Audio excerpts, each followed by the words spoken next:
Hello everyone, welcome to the बानी to Prayagraj. मैं अतुल शुक्ला आप सबका स्वागत करता हूं। दोस्तों, लास्ट क्लास में हम लोगों ने इफ स्टेटमेंट, इफ एल्स के बारे में पढ़ा। कुछ प्रोग्राम को भी हमने सॉल्व किया। आगे आगे बढ़ते हैं। कुछ प्रोग्राम में ये program exam point of view से आपके लिए इम्पॉर्टेंट होने वाले हैं और ये आपकी लॉजिक को या फिर आपकी माइंड कैपेबिलिटी को ये प्रोग्राम इंक्रीज़ करेंगे, जिससे कि आगे के प्रॉब्लम्स को आप इजीली सॉल्व कर पाएँ। क्वेश्चन ये है कि write a program enter electricity unit consumption in house for a month and calculate the electricity bill according to the given condition. आपको किसी के घर की बिजली की खपत को, बिजली की जो जितनी यूनिट कंज्यूम हुई, जितनी यूनिट बिजली खर्च हुई, उसको क्या करना है, इनपुट करना है और उसका कितना पैसा हुआ वो आपको क्या करना है, बताना है। कुछ कंडीशन दी गई हैं। कंडीशन क्या है? For first 50 unit ₹0.5 per unit, मतलब पहली 50 यूनिट का, मान लो यूजर के पास 50 यूनिट टोटल उसने खर्च किया या फिर 30 यूनिट उसने खर्च किया, तो पहली 50 यूनिट तक का जो पैसा लगेगा वो 0.5 मतलब 50 पैसे के हिसाब से लगेगा। अगर मान लो 50 यूनिट से ज़्यादा होती है तब कंडीशन क्या है? For next 100 units ₹1 per unit, मतलब 50 यूनिट से आगे की जो 100 यूनिट होंगी उनका ₹1 के हिसाब से लगेगा। मान लो यूज़र ने 100 यूनिट बिजली खर्च की तो उसका 50 यूनिट का जो पैसा है वो 50 पैसे के हिसाब से लगेगा और बाकी की जो 50 यूनिट रिमेनिंग बचती है उसका ₹1 के हिसाब से लगेगा। अब तीसरी कंडीशन क्या है? For next units ₹2 per unit, मतलब इसके आगे की जो कुछ भी यूनिट्स होंगी, मान लो यूजर ने 155 यूनिट खर्च किया, 155 यूनिट खर्च किया तो इसका मतलब क्या कि उसकी जो पहली 50 यूनिट होगी उसका 50 पैसे के हिसाब से लगने वाला है। जो नेक्स्ट 100 यूनिट्स होगी, 50 के आगे 100, मतलब टोटल 150 यूनिट का तो ₹100 के हिसाब से लगने वाला है। और बची हुई जो रिमेनिंग की 5 यूनिट है इसका ₹2 के हिसाब से लगने वाला है। आई होप आपको ये प्रोग्राम समझ में आ गया होगा।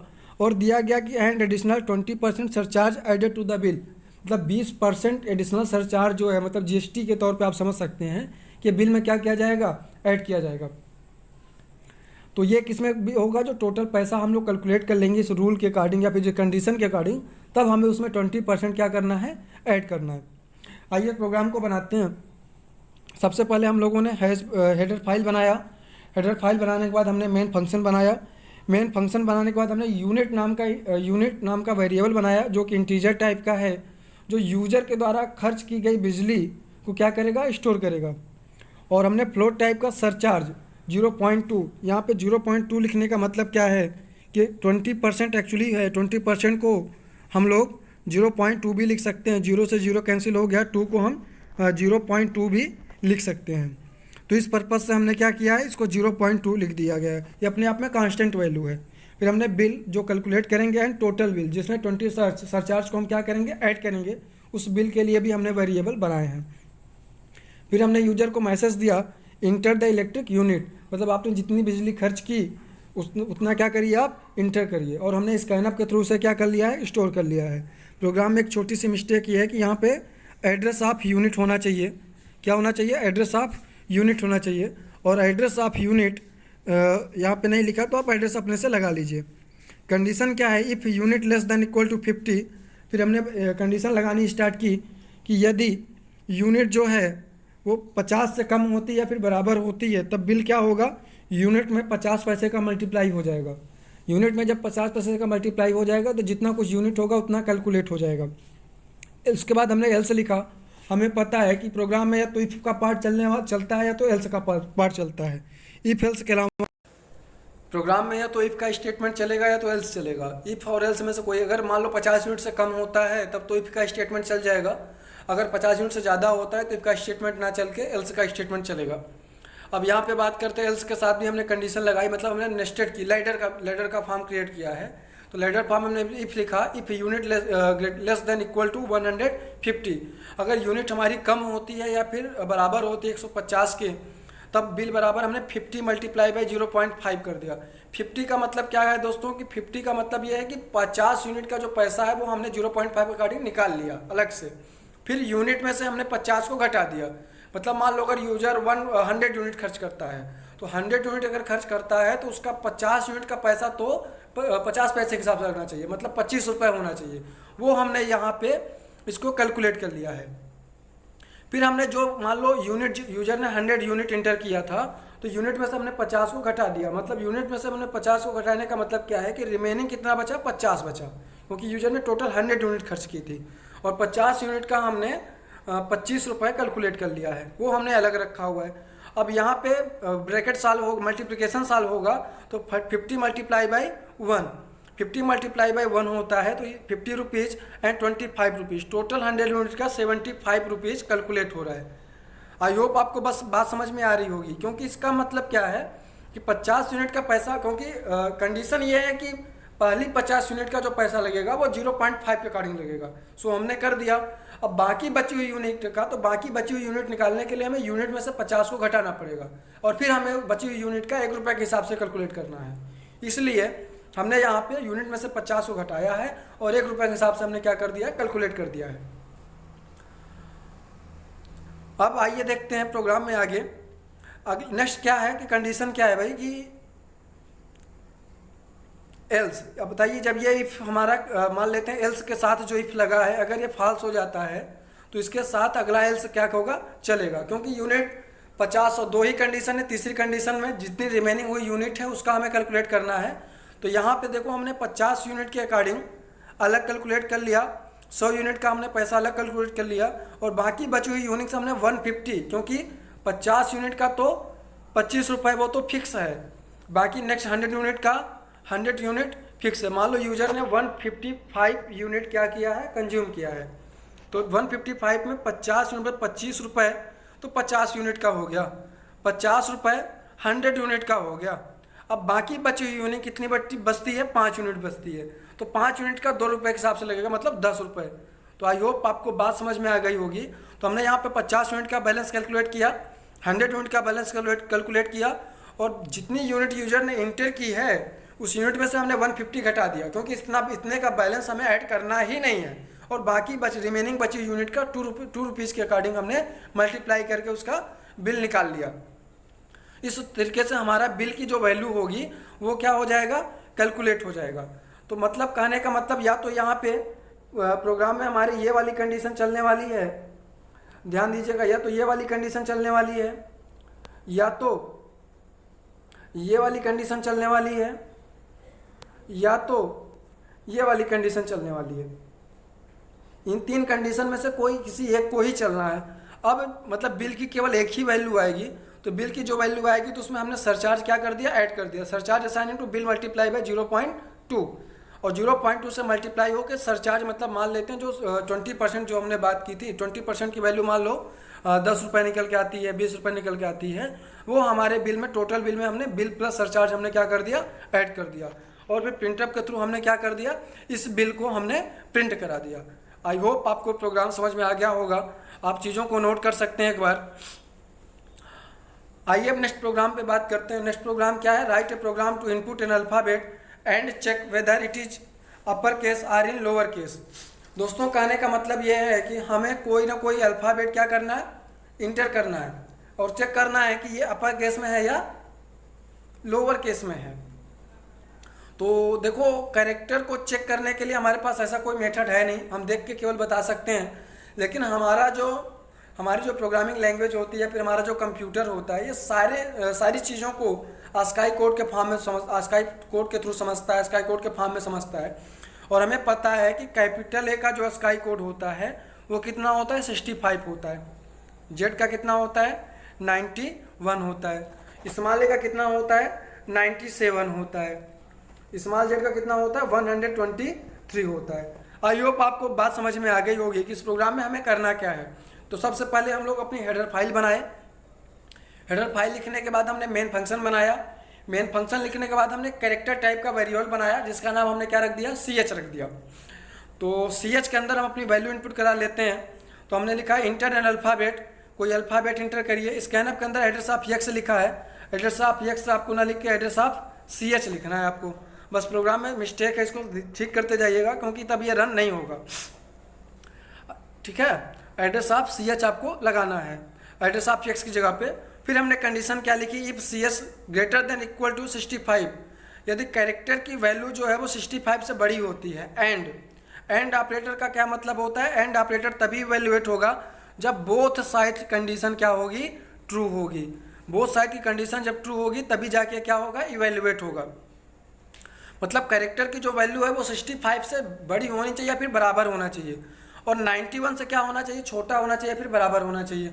अगर इन दोनों केस के अंदर वो मैच करता है तब तो वो अपर केस है, नहीं तो वो फिर क्या हो जाएगा, लोअर केस हो जाएगा। आई होप आपको बात समझ में आ गई होगी।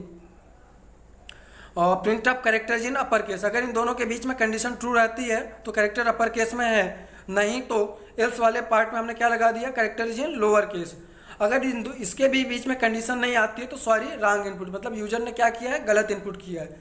यहाँ पे तीसरा इफ लगाने की जो दूसरा इफ लगाने की जरूरत नहीं थी, लेटर बनाने की जरूरत नहीं थी, लेकिन हमें ऐसा करना चाहिए कि मान लो कोई सी यूजर ने कुछ अल्फ़ाबेट इंटर, कोई सिंबल इंटर कर दिया, वाइट स्पेस इंटर कर दिया, तो उसके लिए हमने लिख दिया कि सॉरी रॉन्ग इनपुट, मतलब आपने गलत मैसेज इंटर किया। आई होप ये प्रोग्राम आपको समझ में आ गया हो गया। आइए बात करते हैं नेक्स्ट प्रोग्राम में। नेक्स्ट प्रोग्राम क्या हमारा, write a program to input an alphabet and check whether it is upper case or in lower case. If characters in lower case then change it in lower case, and if in lower case then change in into lower case. Sorry मगर program में थोड़ी सी wording की problem है। इसका कहने का मतलब क्या है कि आप अपना कोई कैरेक्टर इंटर करिए और चेक करिए कि वो अपर केस में है या फिर लोअर केस में है। ये प्रोग्राम आपने प्रीवियस प्रोग्राम में सॉल्व किया कि अपर केस और लोअर केस हमें कैसे चेक करना है, और इस प्रोग्राम में कुछ आगे अभी ऐड किया गया है कि जब कैरेक्टर अपर केस में मिले तब उसे लोअर केस में कन्वर्ट कर दे, और जब लोअर केस में मिले तो कैस में कन्वर्ट कर दे, अपर केस में कन्वर्ट कर दे।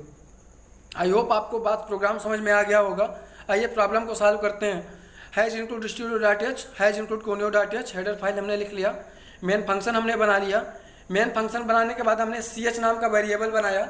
सी एच नाम का वेरिएबल बनाने के बाद, सी एच नाम का वेरिएबल बनाने का जो हमारा पर्पज है वो ये है कि वेरिएबल जो हमारा बनेगा, जो कुछ भी यूजर इंटर करेगा वो हमारे सी एच के अंदर स्टोर हो जाएगा, और जो इसका कन्वर्जन हम अपर केस में करेंगे, यू केस नाम से हमने वेरिएबल बनाया, और एल केस मतलब लोअर केस के लिए हमने वेरिएबल बनाया। अब यहाँ पे प्रिंटअप लिखा हुआ है inter N alphabet, प्रिंटअप inter N alphabet. Alphabet लिखने का मतलब यहाँ पे क्या है कि कोई आप अल्फ़ाबेट इंटर करिए। एड्रेस ऑफ एक्स यहाँ पे भी लिखा है, तो यहाँ पे क्या कर देना, आपको एड्रेस ऑफ सी एच कर देना है स्कैनअप के अंदर यहाँ पे। फिर हमने बिल्कुल कंडीशन चेक की। अब देखें इसको हम कन्वर्ट कैसे करेंगे। देखो दोस्तों, कैपिटल ए की वैल्यू कितनी होती है, 65 होती है, और स्मॉल ए की कितनी होती है, 91 होती है। इन दोनों के बीच में जो डिफरेंस है वो कितने का है, 26 का है।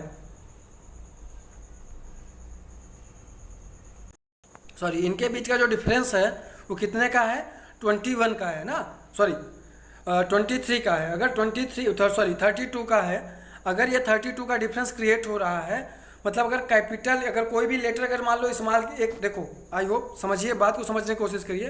कैपिटल ए की वैल्यू होती है हमारी 97। अगर 97 में हम 32 माइनस कर दें, अगर 97 में हम 32 माइनस कर दें तो 65 आ जाएगा, और 65 किसका स्काई कोड होता है, कैपिटल ए का स्काई कोड होता है। तो कहने का मतलब अगर कोई भी लेटर अपर केस में है और उसमें 32 हम अगर ऐड कर दें तो लोअर केस में हो जाएगा। अगर कोई केस लोअर केस में है और उसमें 32 माइनस कर दें तो किस में हो जाएगा, अपर केस में हो जाएगा। आई होप बात समझ में आ गई होगी, यही प्रोग्राम की लॉजिक है। अब यहाँ पे हमने क्या लिखा, कैरेक्टर को हमने प्रिंट करा लिया, और हमने इफ के अंदर लिखा कैरेक्टर, वही सेम कंडीशन, और यहाँ पे हमने स्टेटमेंट भी लिखा L case assigning to C S plus 32। अगर लोअर केस में, अगर अपर केस में है उसे लोअर केस में कन्वर्ट करना है तो सी एस प्लस 32 ऐड कर देंगे तो किस में हो जाएगा, वो अपर केस में हो जाएगा। मान लो यूजर ने क्या इंटर किया, ए इंटर किया। अब ए की वैल्यू कितनी है, 65 है, तो अगर ए में इंटर किया तो ये वाली कंडीशन क्या हो जाएगी, ट्रू हो जाएगी। इसके कंडीशन के में अगर हम ए में, ए मतलब 65 और 65 में 32 हमने ऐड कर दिया तो कितना हो गया, 97 हो गया। हमें पता है 97 कितने का हो गया, स्मॉल ए का हो गया। तो इस तरीके से हमारा कन्वर्ट हो गया, और फिर हमने इसको क्या करा लिया, प्रिंट करा लिया। और वही सेम प्रोसेस यहाँ कहाँ पे हमारा, लोअर केस वाले में भी है। और लोअर केस वाले में हमें क्या करना है कि लोअर केस में हमें 32 क्या कर देना, माइनस कर देना है। इस तरीके से हमारा यह प्रोग्राम क्या हो गया, बन गया। इस प्रोग्राम को दोस्तों बना के जरूर चेक करिए, सिस्टम पर रन कराइए, जिससे कि क्या हो, आपका ये प्रोग्राम रन करे और आपके लॉजिक क्या हो, धीरे धीरे क्लियर हो। आइए नेक्स्ट प्रोग्राम पे बात करते हैं। Write a program to check whether inputted two character are same or not.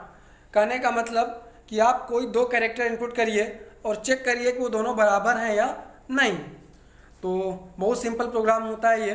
तो सबसे पहले हम अपना क्या करेंगे, हेडर फाइल बनाएंगे। हेडर फाइल बनाने के बाद हम लोगों ने मेन फंक्शन बनाया। हमने दो वेरिएबल लिए ch और sh।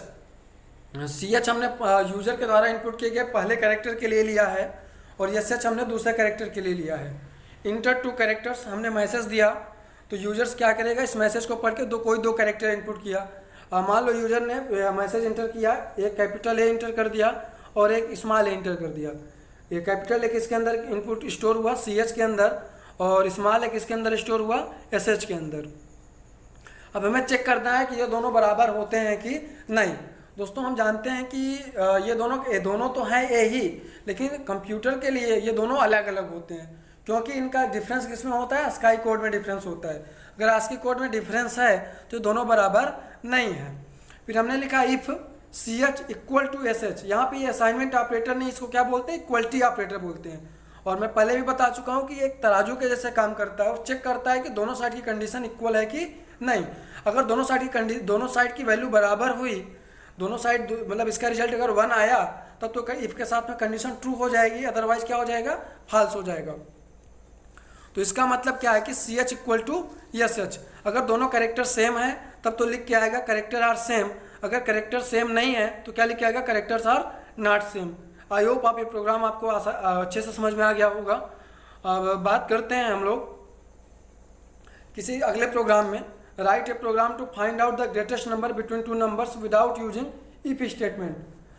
दोस्तों ये अच्छा प्रोग्राम है और एग्जाम में आया भी हुआ है। एग्जाम पॉइंट ऑफ व्यू से ये इंपॉर्टेंट क्वेश्चन होगा आपके लिए। बहुत ही ईजी होता है, बशर्ते इसकी लॉजिक हमें समझनी होती है। इसमें कहा क्या गया है कि कोई दो नंबर इंटर करिए आप और चेक करिए कि कौन सा नंबर क्या है, बड़ा है। कौन सा, और पता लगाइए, क्या पता लगाना आपको, कौन सा नंबर बड़ा है। देख के तो आप आसानी से बता सकते हैं, लेकिन इसका प्रोग्राम कैसे बनाएंगे, इसका सॉफ्टवेयर कैसे बनाएंगे, या फिर आप अपनी इस बात को आप कंप्यूटर को कैसे समझाएंगे, इसी के लिए हम लोग क्या बना रहे हैं, प्रोग्राम बना रहे हैं। तो सबसे पहले हम लोगों ने हेडर फाइल लिखा। हेडर फाइल लिखने के बाद हमने क्या किया, मेन फंक्शन बनाया। मेन फंक्शन बनाने के बाद हमने n1 n2 दो नंबर स्टोर करने का हमने क्या ले लिया, वेरिएबल बना लिया, n1 और n2। फिर हम दोनों नंबर को क्या करा लेते हैं, स्टोर करा लेते हैं। बिग नाम का वेरिएबल हमने बनाया जो कि बड़े वाले नंबर को क्या करेगा, स्टोर करेगा। और मान लो कि यूजर ने दो नंबर इंटर किया, एक नंबर उसने इंटर कर दिया 3 और दूसरा नंबर उसने इंटर कर दिया 5। दूसरा नंबर इसने क्या कर दिया, 5 इंटर कर दिया। अब आप तो देख के बता सकते हैं कि 5 यहाँ पे बड़ा नंबर है। मान लो n1 ये हो गया और n2 ये हो गया। अब कंप्यूटर को कैसे पता चलेगा कि कौन सा नंबर हमारा क्या है, बड़ा है। तो ऐसे नंबर को पता करने के लिए हमने यहाँ पे एक स्टेटमेंट लिखा n1 plus n2, n1 plus n2। मान लो n1 प्लस n2 ब्रैकेट के अंदर है तो साल हो जाएगा, इसका रिजल्ट कितना आ जाएगा, 8 आ गया। प्लस यहाँ पे हमने एक फंक्शन लिखा है abs फंक्शन, इसके बारे में बता रहा हूँ आपको। पहले आप उसके बाद क्या लिखा है, n1 minus n2। n1 minus n2 आप करेंगे तो क्या आ जाएगा, -2 आ जाएगा। ये भी पूरे ब्रैकेट के अंदर क्या है, स्टोर है। अब देखिए जो abs फंक्शन है इसका पूरा नाम होता है एब्सोल्यूट फंक्शन। क्या होता है, एब्सोल्यूट फंक्शन। आप लोगों ने मैथ में, जिन लोगों ने मैथ पढ़ा हुआ है, मैथ में उन्होंने देखा होगा एक सिंबल होता है, उसको मॉड का सिंबल हम लोग बोलते हैं। और मॉड के अंदर हम लोगों ने एक लॉजिक पढ़ी होगी कि मॉड के अंदर कोई भी नंबर हमारा नेगेटिव नहीं होता। अगर -3 है तो मॉड लगा देंगे तो ये अपने आप में क्या हो जाएगा, पॉजिटिव हो जाएगा। आई होप आपको बात समझ में आ गई होगी कि यहाँ पे हमें करना क्या है कि किसी भी नंबर को नेगेटिव नहीं रहने देना है, ठीक है। तो यहाँ पे abs फंक्शन भी बिल्कुल वही काम कर रहा है कि abs फंक्शन के साथ ब्रैकेट जो लगा हुआ है, पैरेंथेसिस जो लगा हुआ है, उसमें अगर कोई वैल्यू नेगेटिव होती है तो भी abs फंक्शन से क्या कर देगा, पॉजिटिव कर देगा। तो यहाँ पे 8 प्लस 2 हो गया, 8 प्लस 2। abs फंक्शन की वजह से प्लस क्या 2 क्या हो गया, पॉजिटिव हो गया। तो 8 प्लस 2 कितना हो गया, 10। और यहाँ पे हमने डिवाइडेड बाई 2 लिखा हुआ है और डिवाइडेड बाई 2 कर देंगे तो इसका क्वेश्चन का रिजल्ट कितना आ जाएगा, 5 आ जाएगा। और 5 हमारा क्या हो जाएगा, बड़ा वाला नंबर हो जाएगा। जैसा कि आप देख पा रहे हैं कि 5 हमारा क्या है, बड़ा वाला नंबर है। आई होप आपको समझ में आ गया होगा। फिर से देख लीजिए एक बार। मान लो यूजर ने n1, यूजर ने क्या किया, दो वैल्यू इनपुट किया एक वैल्यू क्या किया n1 और दूसरा क्या कर दिया n2। तो n1 की वैल्यू उसने ले लिया 7 और n2 की वैल्यू उसने ले लिया मान लो 4 ले लिया। n2 की वैल्यू उसने क्या ले लिया 4 ले लिया। अब क्या करते हैं सबसे पहले क्या लिखा हुआ है ब्रैकेट लगा हुआ है और फिर क्या लिखा हुआ है इसके अंदर एक और ब्रैकेट है और ब्रैकेट के अंदर लिखा है n1 प्लस n2। तो 7 प्लस 4 कितना हो जाएगा 11 हो जाएगा। 11 प्लस का सिंबल लगा है। अब 7 माइनस 4 कितना आएगा 3 आएगा। एबीएस 3 अपने आप में क्या होगा पॉजिटिव नंबर होगा तो एबीएस फंक्शन अपना वर्क करेगा। तो यहाँ पे एबीएस फंक्शन की वर्क की कोई ज़रूरत भी नहीं है तो यहाँ पे कितना हो जाएगा 3 हो गया। 3 होने के बाद 11 प्लस 3 कितना हो गया 14 हो गया। 11 प्लस 3 यहाँ पे डिवाइडेड बाई 2 लगा था तो 14 प्लस 2 और 14 प्लस 2 इसका आंसर कितना आ जाएगा 7 आ जाएगा। तो 7 हमारा जो है वो बड़ा वाला नंबर है। तो देखिए दोनों नंबर से हमने चेक कर लिया। आई होप आपको प्रोग्राम अब समझ में आ गया होगा। आइए बात करते हैं नेक्स्ट प्रोग्राम पे। यहाँ पे हमने एबीएस फंक्शन के बारे में लिखा भी है, आप इसको नोट भी कर सकते हैं कि ABS is a mathematical function that is use for find absolute value of any number same as math symbol mod. मतलब मैथ के मॉड जैसे सिंबल के लिए यूज होता है। For use in our program we should write math dot h header file. ABS function को use करने के लिए आपको एक नई हेडर फाइल अपने प्रोग्राम में ऐड करनी होगी। वो हेडर फाइल कौन सी होगी मैथ डॉट एच। कौन सी फाइल होगी मैथ डॉट एच। इस हेडर फाइल का लिखने का मतलब क्या होगा कि ये जो हमारा एबीएस फंक्शन है इसकी जो कोडिंग है या फिर इसका जो वर्किंग है ये क्या काम करेगा ये सारा कुछ इसके अंदर लिखा है math dot h header file के अंदर लिखा है। और जब तक इस हेडर फाइल को हम नहीं लिखेंगे तब तक ये हमारा एबीएस फंक्शन वर्क नहीं करेगा। दोस्तों आगे आते हैं write a program to check whether the given 3 digit number is Armstrong और not. The number is inputted through keyboard.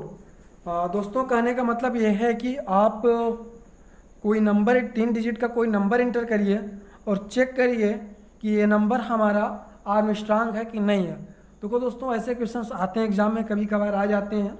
Armstrong number, palindrome number, तो फाइबोनाची सीरीज और रामानुजन नंबर, ये सारे नंबर्स आप नोट कर लीजिए। इसके प्रोग्राम्स को आप बनाने की कोशिश करिए। आप गूगल वगैरह पे चेक कर लीजिए कि नंबर्स होते क्या हैं, इनकी प्रॉपर्टी क्या होती है और फिर ऐसे क्वेश्चन को सॉल्व करिएगा, इनकी लॉजिक बनाइएगा, आपको सारी चीज़ें क्लियर हो जाएंगी। आइए आर्मस्ट्रांग नंबर पे हम लोग क्वेश्चंस बनाते हैं। देखो यहाँ पे आर्मस्ट्रांग नंबर क्या होता है कि अगर मान लो कोई नंबर है, कोई भी नंबर है और उसका अगर तीनों डिजिट का क्यूब, मतलब कोई 3 डिजिट का नंबर मान लो यूजर ने 123 यूजर ने लिख दिया। अगर हम 1 का क्यूब कर दें प्लस कर दें, 2 का क्यूब कर दें प्लस 3 का क्यूब कर दें और इनको जोड़ने पे अगर वही सेम नंबर आ जाए तो इसका मतलब ये नंबर हमारा आर्मस्ट्रांग है, अदरवाइज ये आर्मस्ट्रांग नहीं है। आई होप आपको बात समझ में आ गई होगी कि आर्मस्ट्रांग नंबर होते क्या हैं। ऐसे नंबर जिनके हर डिजिट का क्यूब करके जोड़ने पर अगर वो नंबर सेम आ जाए तो इसका मतलब वो नंबर हमारा कैसा नंबर होगा आर्मस्ट्रांग नंबर होगा। अगर वो नंबर हमारा आर्मस्ट्रांग नहीं है तो दोनों डिजिट बराबर नहीं होंगे। आई होप आपको ये बात समझ में। तो दोस्तों आर्मस्ट्रांग नंबर हमारे क्या होते हैं कि 153, जैसे कुछ आर्मस्ट्रांग नंबर आप देख लीजिए। हमारे कुछ आर्मस्ट्रांग नंबर होते हैं 153, 370, 371। तो इनमें क्या होता है कि अगर मान लो कि हम यहाँ पे 1 का क्यूब करेंगे तो 1 आएगा, प्लस 5 का करेंगे तो 125 हो गया, यहाँ पे कितना हो गया 27 हो गया। तो इस तरीके से कैलकुलेट करने पर ये आपका कितना आ जाएगा 153 आ जाएगा। तो ऐसे नंबर्स को आप क्या बोलोगे हमारे आर्मस्ट्रांग नंबर होते हैं।